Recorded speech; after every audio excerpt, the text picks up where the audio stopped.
Assalamualaikum warahmatullahi wabarakatuh.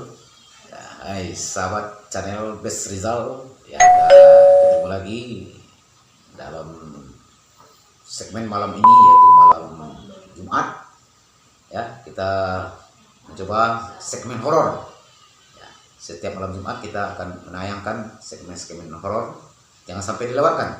Ya. Ya, bagaimana kabarnya? Mungkin mudah-mudahan semuanya ada dalam keadaan sehat dan tak kurang satu apapun. Amin amin ya rabbal alamin. Ya, selama ini kita berbicara atau menceritakan masalah pengobatan yang telah kita bicarakan dari dengan video-video sebelumnya. Tapi malam ini kita akan mencoba cerita horor.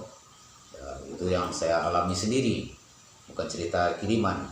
Tapi kalau seandainya ada saudara atau teman-teman yang lagi menonton mempunyai cerita-cerita horor, boleh kirimkan melalui WA saya. Nanti kita ceritakan, kita tampilkan di sini. Yang ini saya alami sendiri, tidak jauh dari sini ya. Tetangga kita sendiri. Ya. Ada sepasang suami istri yang baru nikah, tinggal di dekat saya, dan istrinya orang seberang sana. Suaminya orang kampung kita. Jadi dia itu yang perempuannya ya boleh dikatakan juga lah mempunyai indera keenam, bisa melihat makhluk-makhluk astral tadi. Dan dia baru menyewa di rumah itu, baru tinggal di rumah itu sekitar 1 bulan baru itu. Jadi pada saat itu siang hari ya, orang ramai nampak saya, kok berlari orang ke sana. Rupanya yang istrinya tadi, ya, alhamdulillah kebetulan saat itu suaminya ada di rumah. Perempuan tadi menjerit-jerit dengarnya, mengusir orang yang datang, atau ya kadang-kadang dia menangis, kadang-kadang ketawa. Ya, akhirnya saya mencoba memberanikan diri masuk dalam menemui dia. Tapi waktu saya jumpa sama dia, mendatangi dia, malah dia marah. Ya, musuh saya suruh saya keluar. Saya ya gimana? Kenapa kita harus takut dengan makhluk-makhluk seperti itu? Ya. Akhirnya saya minta izin sama suaminya. Ya katanya, saya silakan Pak, tolong Pak. Terus saya pegang kepalanya. Ya, saya meditasi. Alhamdulillah tak lama setelah itu dia sadar. Udah capek dia. Saya tanya, ada apa? Kenapa? Tadi dia ceritakan bahwa tadi dia nampak sebangsa sundel bolong lah, boleh dikatakan sundel bolong. Mukanya hancur, katanya, matanya bolong, ya, mukanya sebelah ini hancur, berdarah, perutnya juga mengeluarkan darah, apalagi punggungnya, tengoknya nampak waktu dia membelakang itu, ya ada lubang bolong. Tak lama kemudian dia masuk ke tubuh dia.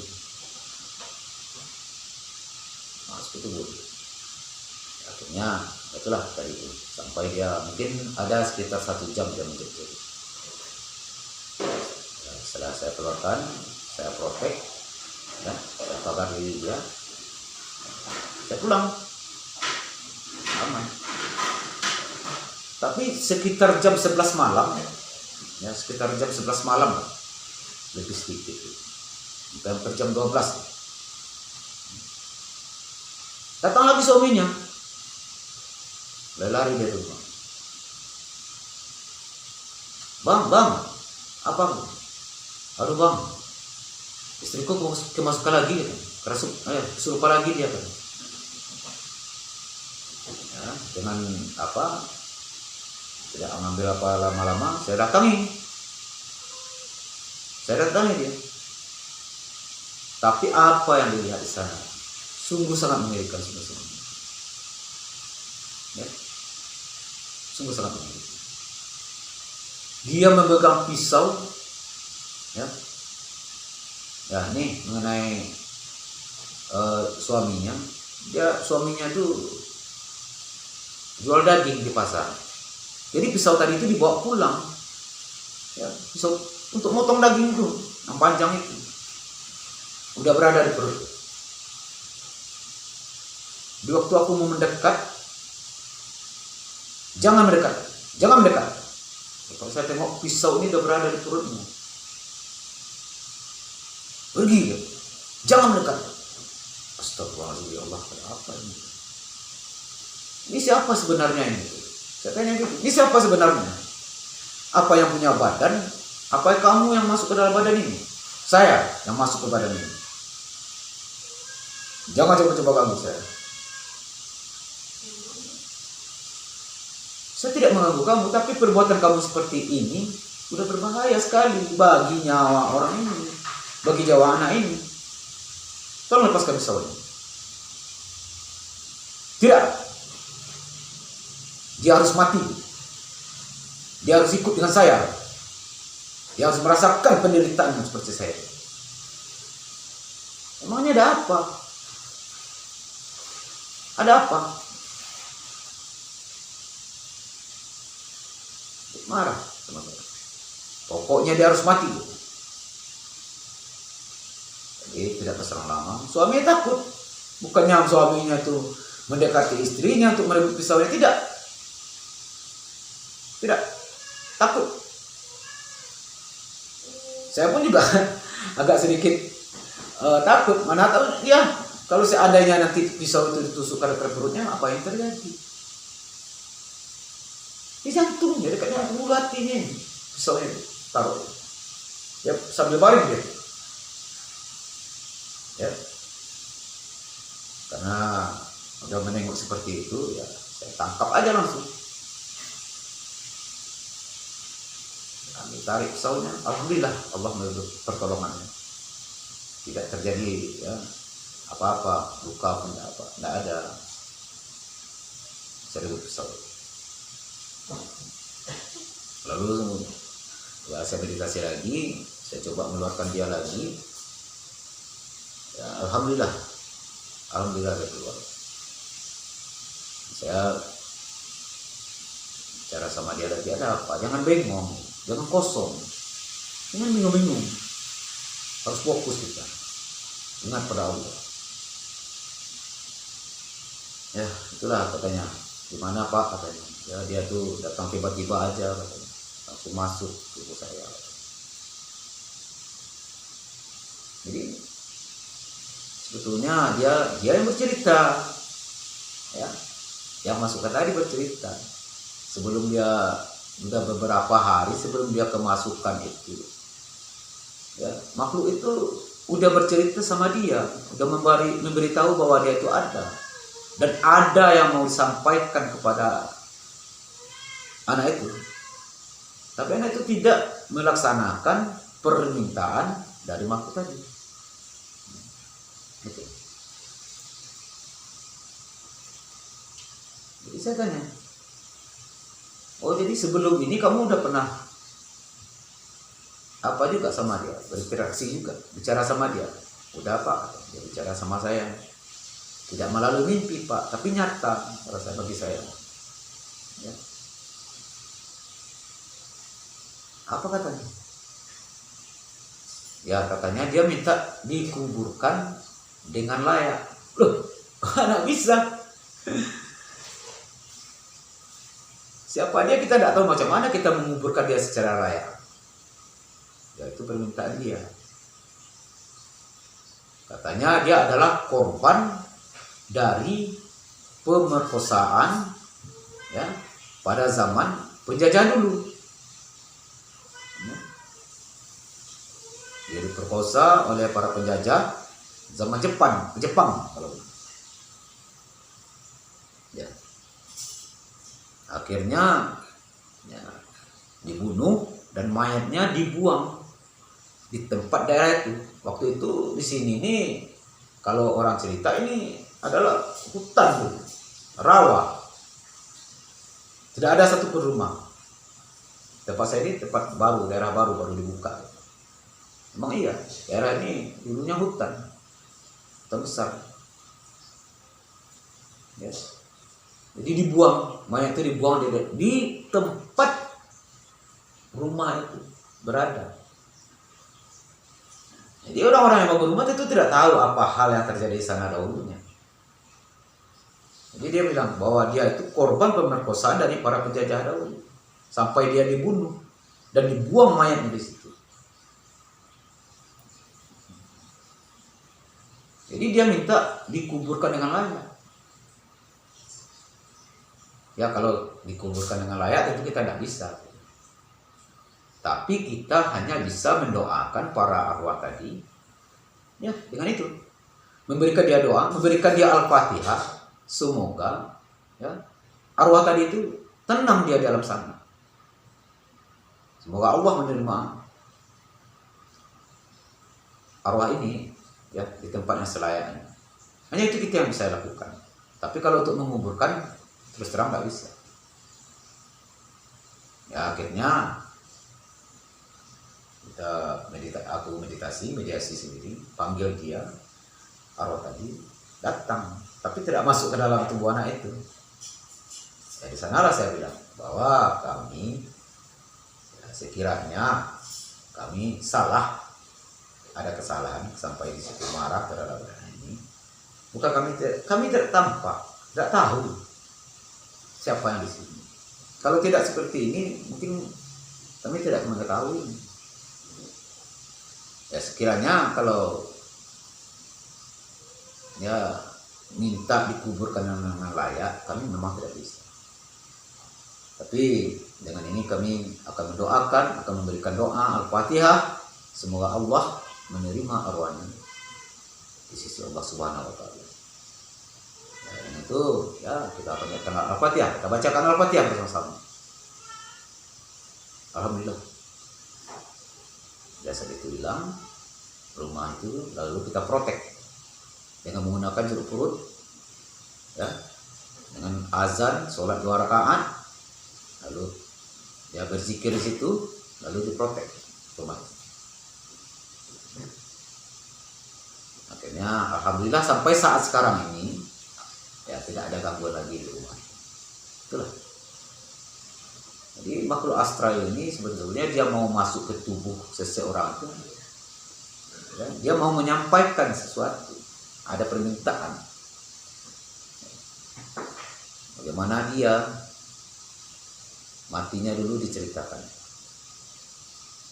Jadi maksudnya itu kita ya gimana lagi? Memang kalau dia berbicara sama kita nggak bisa, harus masuk ke tubuh orang yang mempunyai kelebihan tadi, seperti punya indera keenam, indigo, ya. Orang-orang yang sudah biasa kerasukan itu dia hanya menyampaikan, tanya loh. Ya. Alhamdulillah sampai sekarang nggak ada lagi. Dan ada lagi cerita yang saya alami sendiri ya. Ini saya alami sendiri juga, itu sebuah arwah. Waktu itu saya pergi ke tempat saudara saya. Ya, kalau boleh maaf, kalau boleh tempatnya aja ya, daerahnya saja saya sebutkan. Daerah Rumbai. Tapi suasana di situ cukup sunyi. Rumah ada satu-satu. Jarak 1 kilo atau 2 kilo baru ada rumah satu. Waktu itu masih sepi. Ya. Saya datang pergi ke rumah saudara waktu itu menjelang sore. Setelah sampai di sana, hajat sudah sampai, karena waktu mau malam, mau maghrib, ya, saya minta izin pulang.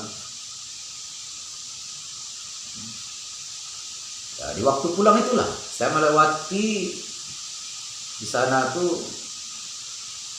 banyak pohon besar, pohon yang udah umurnya mungkin boleh dikatakan ya ada sebesar tua-tua lah pohon itu. Mungkin ya sekitar ratusan tahun juga mungkin, karena udah tinggi sekali gitu. Saya pakai motor waktu itu lewat di sana, Biasa nggak ada apa-apa, nggak ada apa-apa. Pergi tadi nggak ada apa-apa. Pulangnya, saya habis lewat situ, kok motor ini terasa berat. Biasanya, kok berat kali motor ini. Nah saya tengok dengan mata batin, oh subhanallah. Rupanya udah ada 3 kuntilanak yang berboncengan. 3. Naik ke atas motor, pantasan berat. Udah lah, bawa aja pulang tuh. Bawa pulang. Ya. Sampai di rumah maghrib saya sholat.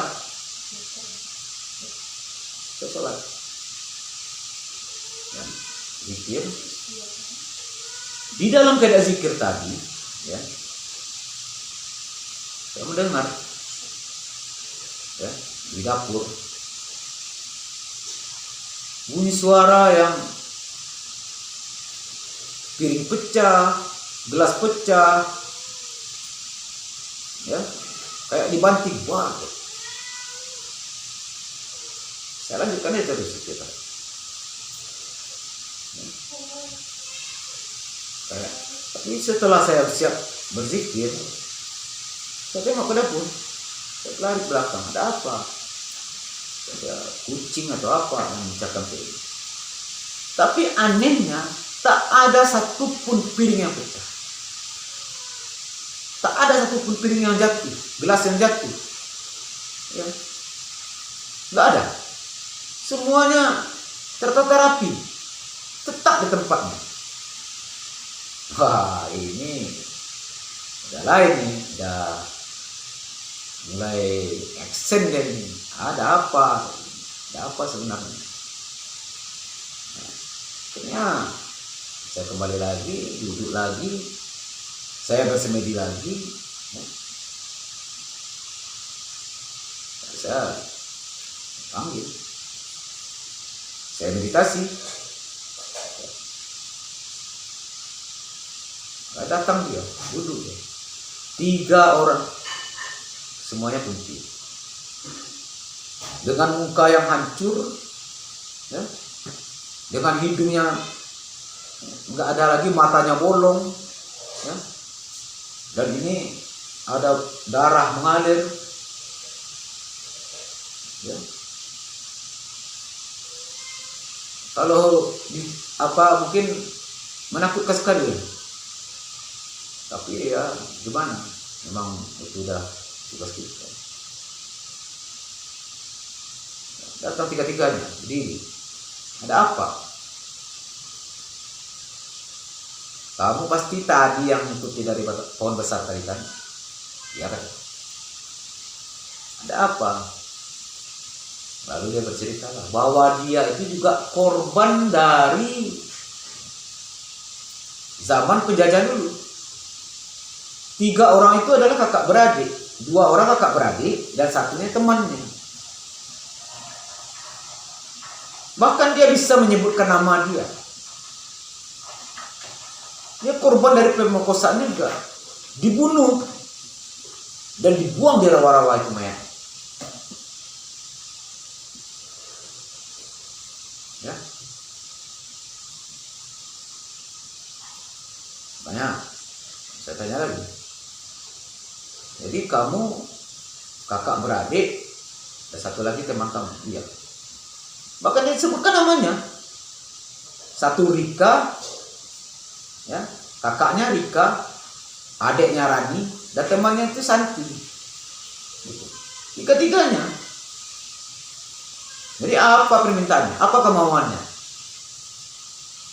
Sampai ngikut saya ke rumah ini, sampai memecahkan piring dan gelas saya. Mungkin makhluk tadi itu tahu juga mana orang yang bisa diikuti dan mana bisa orang yang bisa menolong dia. Ya. Katanya dia minta tolong, minta dia itu diselamatkan, ya, disampaikan, dinaikkan dia ke langit lagi, biar dia itu tenang di alam sana. Ya, selama ini dia menunggu pohon itu, tak ada orang yang memberikan dia doa, ya, mengirimkan Al-Fatihah, sedih kali. Ya umurnya kira-kira katanya waktu itu kejadian itu 17 tahun, 15 tahun, dan 14 tahun. Waktu sama penjajahan dia diperkosa katanya. Setelah itu baru dibunuh, dibuang mayatnya ke rawa-rawa.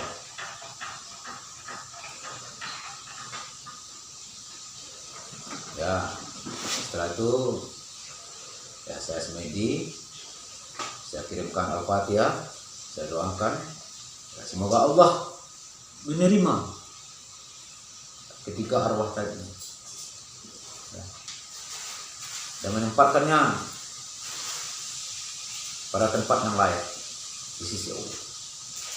Alhamdulillah, alhamdulillah, ya, alhamdulillah. Sejak itu tidak ada kejadian lagi.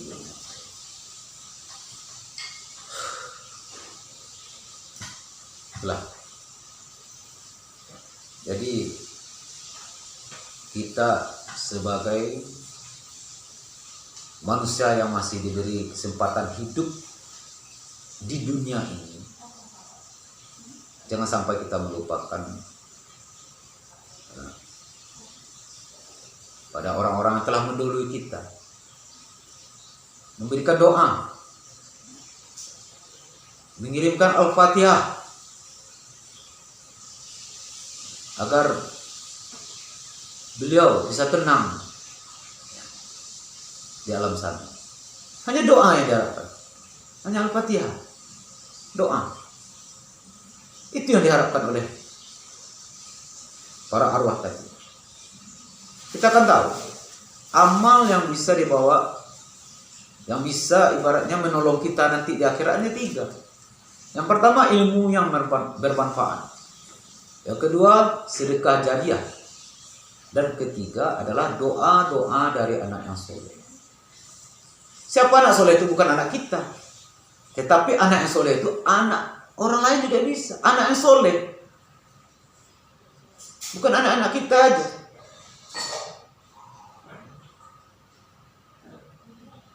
Jadi selagi kita diberi kesempatan hidup di dunia ini, jangan kita melupakan nenek moyang kita. Jangan kita melupakan orang tua kita yang telah mendahului kita, saudara kita yang telah mendahului kita. Ya. Nah itu. Jadi untuk teman-teman, sahabat Best Rizal, ini pesan. Moga-moga ini menjadi suatu amal ibadah juga bagi kita. Kalau seandainya kita sudah meninggal juga, kita akan dapat Al-Fatihah dari anak cucu kita, dari anak-anak soleh tadi. Makanya sampaikan pada anak kita, pada saudara kita. Kalau bisa, di saat maghrib itulah kita mengirimkan Al-Fatihah kepada arwah tadi. Karena saat itulah pergantian waktu. Kalau bagi kita adalah mau menjelang malam, bagi kalau di alam gaib itu menjelang pagi.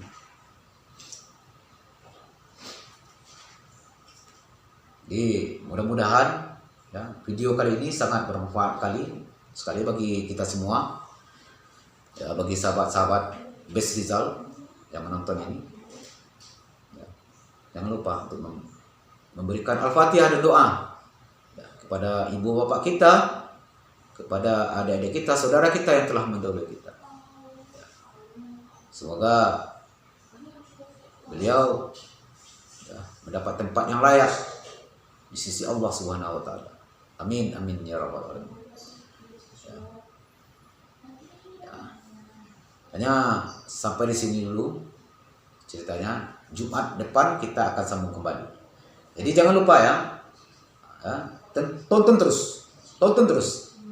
Jangan lupa subscribe-nya, like and share, komen juga boleh. Ya, kita tunggu. Ya, saya akhiri dengan assalamualaikum warahmatullahi wabarakatuh.